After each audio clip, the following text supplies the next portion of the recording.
이 시간 사도신경으로 우리의 신앙을 고백하심으로 목요일 새벽 예배를 하나님께 드리도록 하겠습니다. 전능하사 천지를 만드신 하나님 아버지를 내가 믿사오며 그 외아들 우리 주 예수 그리스도를 믿사오니 이는 성령으로 잉태하사 동정녀 마리아에게 나시고 본디오 빌라도에게 고난을 받으사 십자가에 못 박혀 죽으시고 장사한 지 사흘 만에 죽은 자 가운데서 다시 살아나시며 하늘에 오르사 전능하신 하나님 우편에 앉아 계시다가 저리로서 산 자와 죽은 자를 심판하러 오시리라.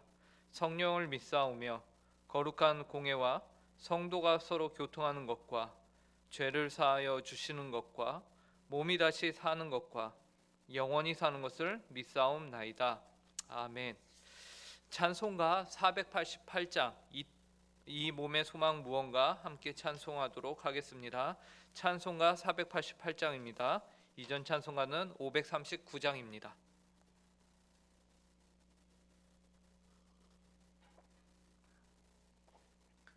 찬송가 488장 함께 찬송하도록 하겠습니다. 이 몸의 소망 무언가 우리 주 예수뿐일세 우리 주 예수밖에는 믿으리 아주 없도다. 주 나의 반석이시니 그 위에 내가 서리라. 그 위에 내가 서리라.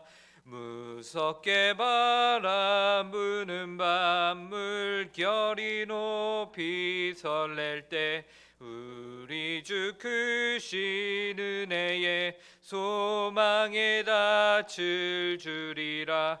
주 나의 반석이시니 그 위에 내가 서리라. 그 위에 내가 서리라. 세상에 믿던 모든 것 끊어질 그날 되어도 그 주의 언약 믿사와 내 소망 더욱 크리라. 주 나의 반석이시니 그 위에 내가 서리라. 그 위에 내가 서리라. 바라던 천국 올라가 하나님 앞에 배울 때 구주의 의를 힘입어 어여시 바로 서리라. 주 나의 반석이시니 그 위에 내가 서리라. 그 위에 내가 서리라. 아멘. 함께 기도하도록 하겠습니다. 사랑과 은혜가 풍성하신 하나님 감사합니다. 오늘도 저에게 새날을 허락하여 주시고 주님 앞에 나와 기도함으로 하루의 첫 시간을 이렇게 주님 앞에서 시작할 수 있도록 은혜로 허락하심에 감사합니다. 하나님, 오늘 하루도 저희가 주님 보시기 합당한 하루를 살 수 있도록 이 시간 하나님 아버지의 뜻이 무엇이며 하나님의 마음이 무엇인지를 저에게 밝히 알려 주시옵소서. 이 일을 하나님 아버지께서 저에게 알려주셔야만 저희가 알 수 있음을 고백하오니 하나님 아버지, 이 시간 성령의 충만함으로 저희에게 지혜를 허락하사 하나님의 말씀이 꿀송이보다 달고 그리고 저희가 하나님의 말씀과 뜻을 알기를 사모하고 기뻐하는 저희 모든 성도들 될 수 있도록 그 마음의 중심이 될 수 있도록 주님께서 은혜를 허락하여 주시옵소서. 감사하며 이 모든 말씀 예수님의 이름으로 기도합니다. 오늘 저희에게 주시는 하나님의 말씀은 구약성경 시편 119편 49절부터 56절까지의 말씀입니다. 시편 119편 49절부터 56절까지의 말씀입니다. 이 시간 저희에게 주시는 하나님의 말씀입니다. 하나님의 말씀을 들으시기 바랍니다. 주의 종에게 하신 말씀을 기억하소서. 주께서 내게 소망을 가지게 하셨나이다. 이 말씀은 나의 고난 중에 위로라. 주의 말씀이 나를 살리셨기 때문이니이다. 교만한 자들이 나를 심히 조롱하였어도 나는 주의 법을 떠나지 아니하였나이다. 여호와여, 주의 옛 규례들을 내가 기억하고 스스로 위로하였나이다. 주의 율법을 버린 악인들로 말미암아 내가 맹렬한 분노에 사로잡혔나이다. 내가 나그네 된 집에서 주의 율례들이 나의 노래가 되었나이다. 여호와여, 내가 밤에 주의 이름을 기억하고 주의 법을 지켰나이다. 내 소유는 이것이니 곧 주의 법도들을 지킨 것이니이다. 아멘. 빅터 프랭클이라는 작가가 죽음의 수용소라는 책을 지었습니다. 이 책의 저자는 빅터 프랭클은 유대인 의사였습니다.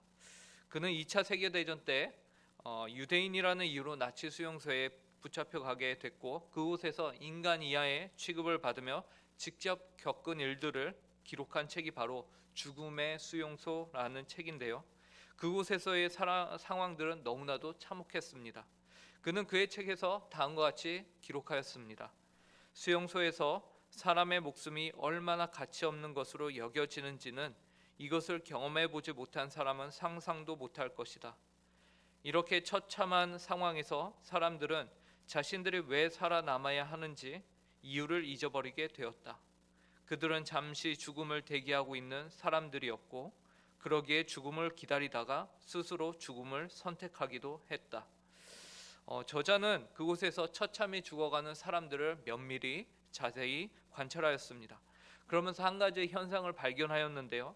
그것은 죽음을 선택한 이들은 어느 순간부터인가 면도나 외모에 관심을 갖지 않는다라는 것이에요. 그리고 또한 눈의 초점이 없어지기 시작한다는 것이었습니다.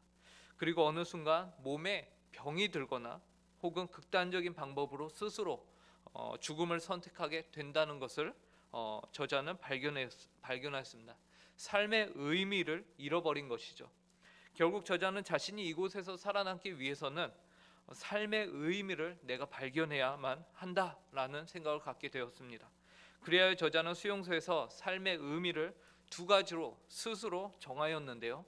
첫째 하나는 자신이 이곳에서 반드시 나가서 이곳의 실상을 증언해야겠다라는 책임감, 사명감이었습니다.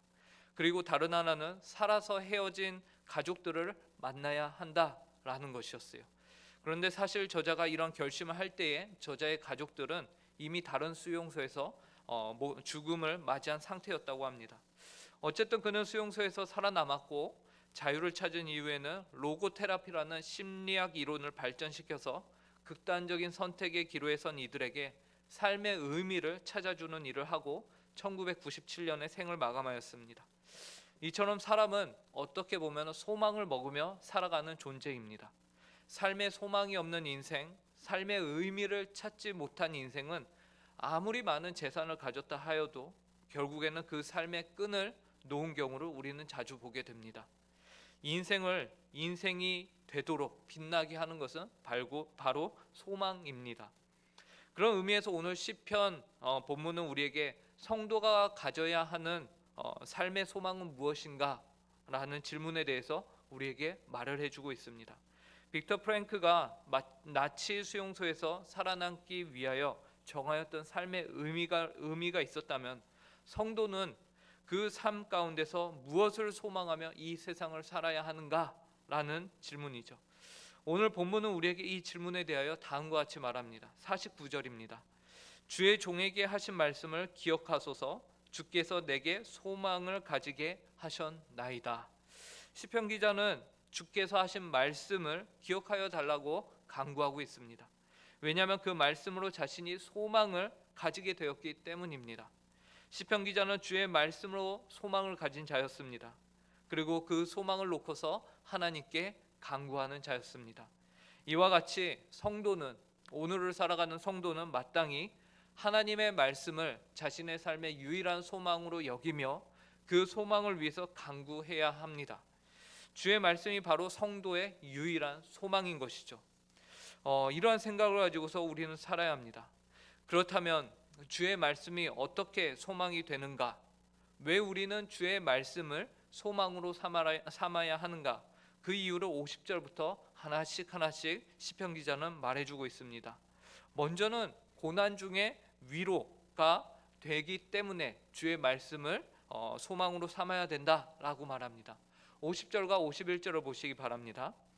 이 말씀은 나의 고난 중에 위로라. 주의 말씀이 나를 살리셨기 때문이니이다.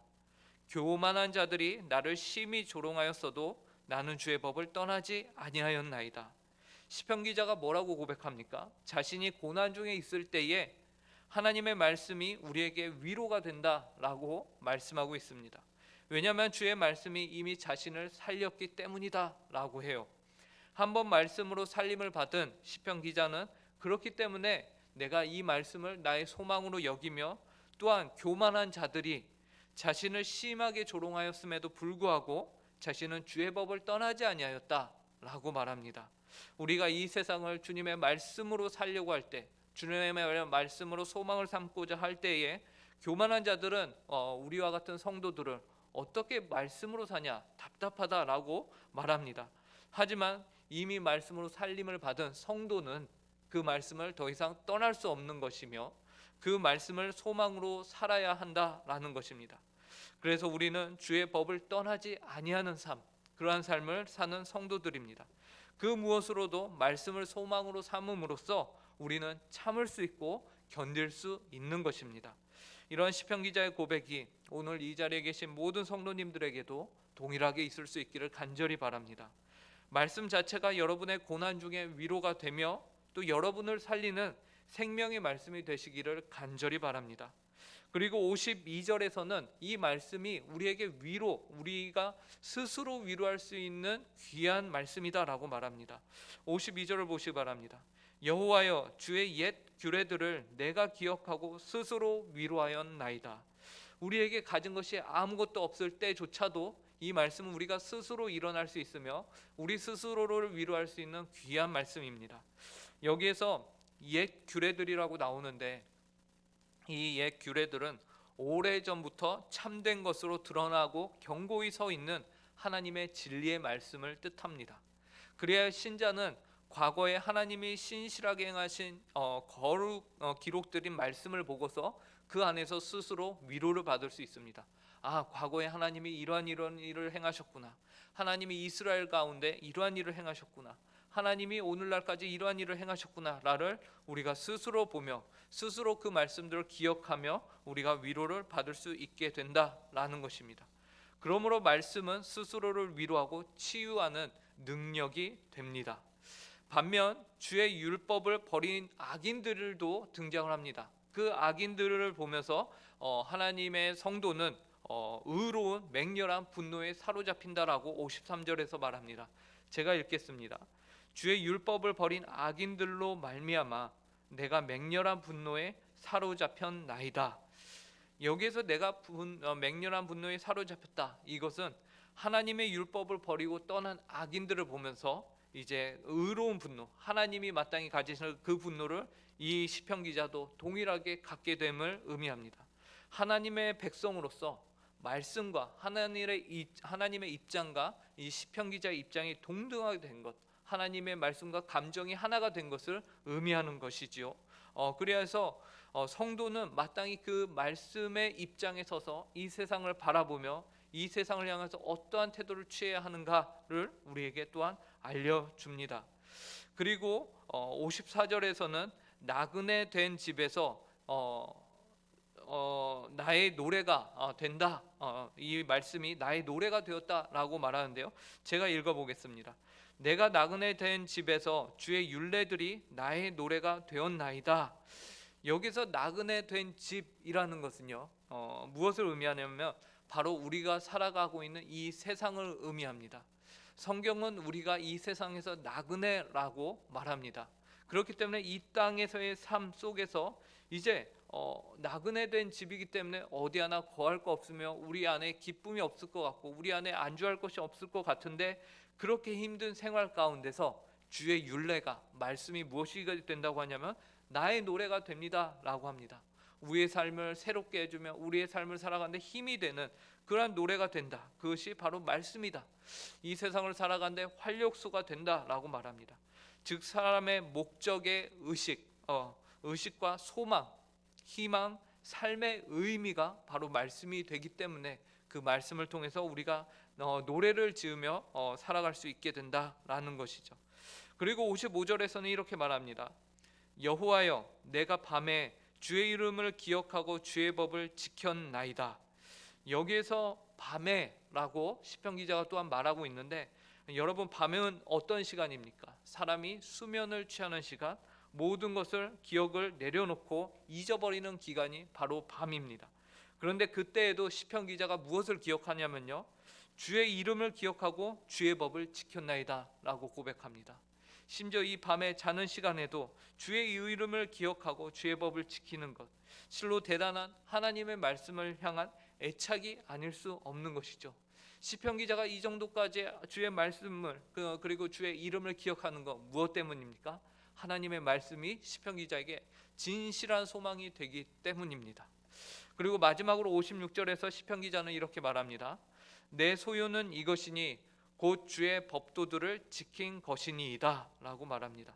시편 기자에게 소유, 가장 내가 살면서 가지고 있는 것, 중요하게 여기는 것, 다른 어떤 값비싼 물건이나 자신의 어떠한 재물이 아니라 자신이 가지고 있는 소유는 바로 주의 법도들을 지키며 사는 것, 이것이 내가 가진 모든 것입니다. 나의 소유입니다 라고 고백하는 것이죠. 우리도 마땅히 이러한 삶의 태도를 가져야 할 줄로 압니다.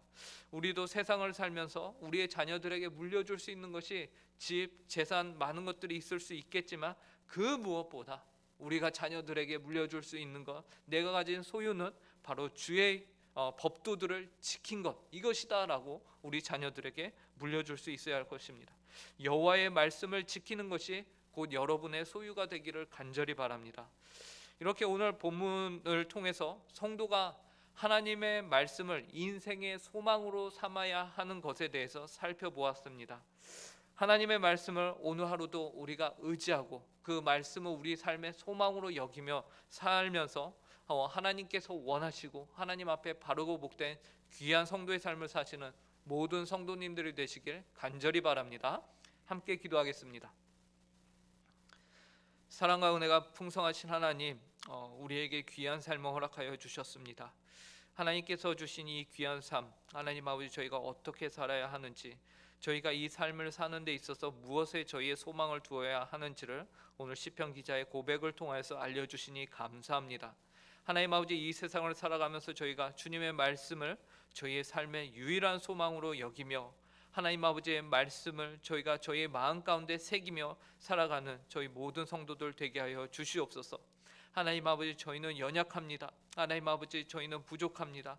그래서 하나님의 말씀이 아닌 하나님 아버지의 말씀만을 바라보며 살 때에 하나님 아버지, 세상은 그것을 이해하지 못하며 그러한 세상을 보면서 저희는 때로 하나님 아버지 흔들리고 저희의 중심이 의심 가운데 쌓이고 할 때도 있습니다. 그럴 때마다 저희의 믿음을 지켜주시고 하나님 앞에서 저희가 온전하게 바르게 주님의 말씀만을 저희의 삶의 소망으로 여기며 살아갈 수 있도록 저희를 붙들어 주시옵소서.